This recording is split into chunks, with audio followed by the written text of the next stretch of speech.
to my parents, Ginny, and the entire family. With water from the river now available, we could extinguish some of the fires, but the blazes in WT7 had grown. The sprinkler systems on the lower floors of the 47-floor building were fed directly by the city mains, and on the upper floors by a gravity tank with backup water from the city mains, which were inoperable.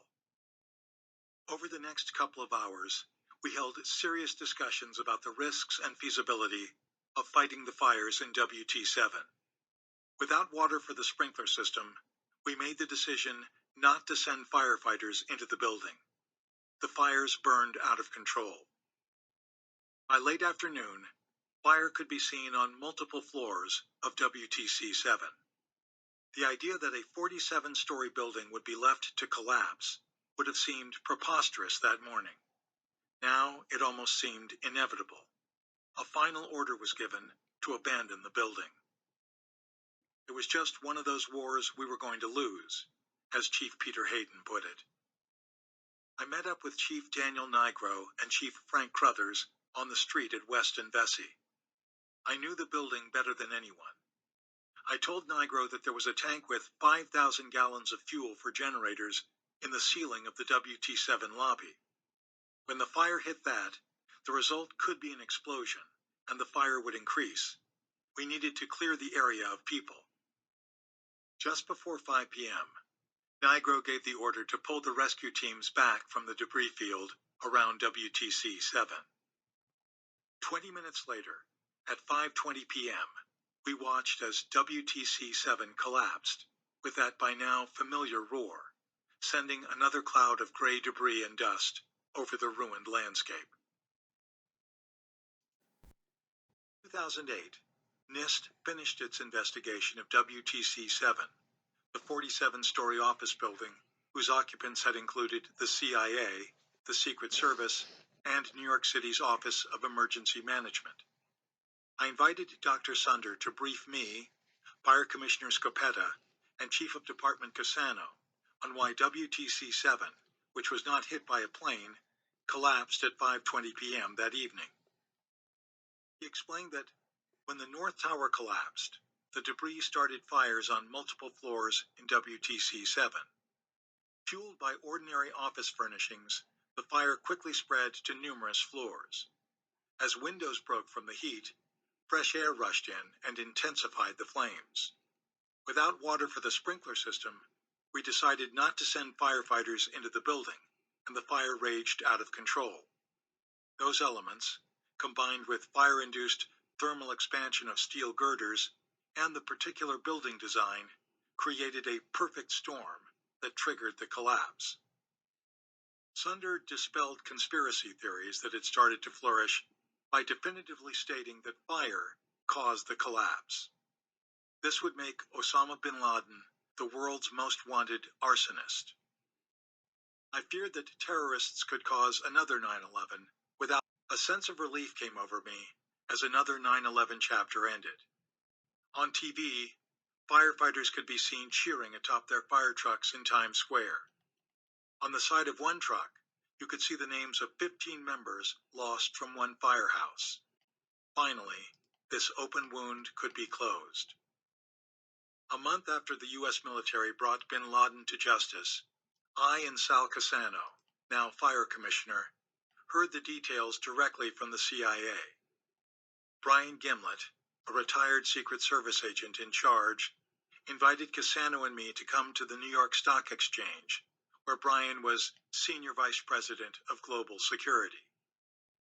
As we sat in a secure room, Brian introduced two women from the CIA, Gina Haspel, who would later become the director of the agency, and an analyst in her 20s who had played a significant role in finding bin Laden. The CIA analyst spoke to us for 30 minutes. It was the best, most intense briefing I ever received in my career.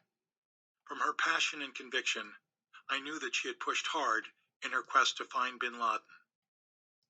She and fellow agents pieced small bits of information together to track one particular courier to a compound in Abbottabad, Pakistan.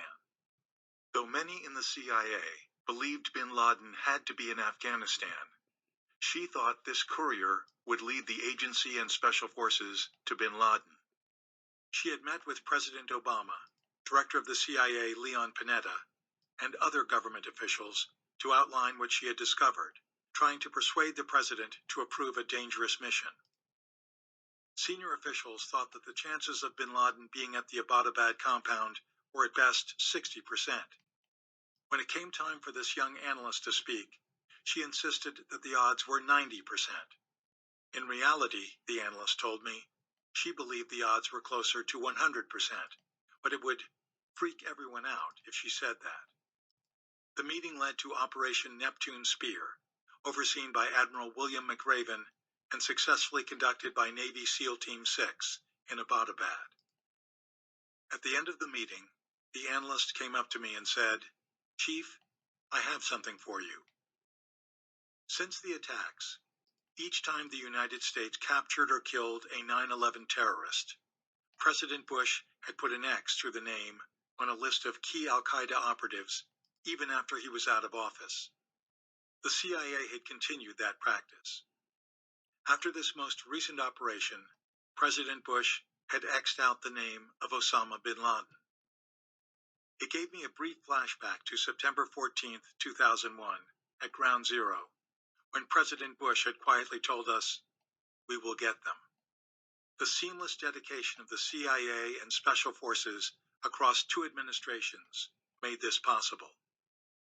She stretched out her right hand with a coin bearing an X nestled in her palm. As we shook hands, she passed me the coin. In return, I presented her with my coin, symbolizing the FDNY Center for Terrorism and Disaster Preparedness. A couple of weeks later, we had lunch together. She showed me a picture on her phone of a red and blue standing cardboard poster that was part of the 9/11 exhibition at CIA headquarters in Langley, Virginia. One side read, "He survived." The other side read, "She remembers." She told me the poster represented the 2 of us. I was the person she'd remembered from the 9/11 film. About a year after our lunch, I would remember her when she was portrayed as Maya in the film Zero Dark 30. Osama bin Laden had been brought to justice, but the casualties from the attacks would continue. In the years since 9/11, we had become aware of the devastating health impact of the toxic dust and smoke that permeated Lower Manhattan after the collapses.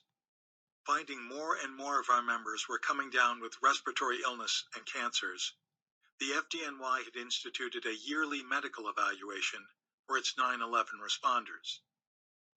In 2008, Ray Pfeifer was diagnosed with cancer related to his work on the pile. Ray could have retired after recovering from major surgery, but instead, he returned to light duty. He drove me for a while, but cancer took its toll, slowing Ray down. A couple of years after Ray's diagnosis, 9/11-induced disease hit the Duane Street firehouse. Firefighter John O'Neill, the chauffeur, and Lieutenant Randy Wiebeck of Ladder 1, who toiled tirelessly on the pile, both died of cancer. So did retired Chief Larry Burns, who'd come back to help that day and for weeks following. Though most of their Engine 7, Ladder 1, and Battalion 1 colleagues had moved on to other firehouses or other jobs, we returned for their line-of-duty funerals. Over the last 20 years, more than 240 FDNY members have died from 9/11-related diseases. By the time of the 25th anniversary, we fear that more firefighters will have died from inhaling 9/11 dust than the 343 who died that day.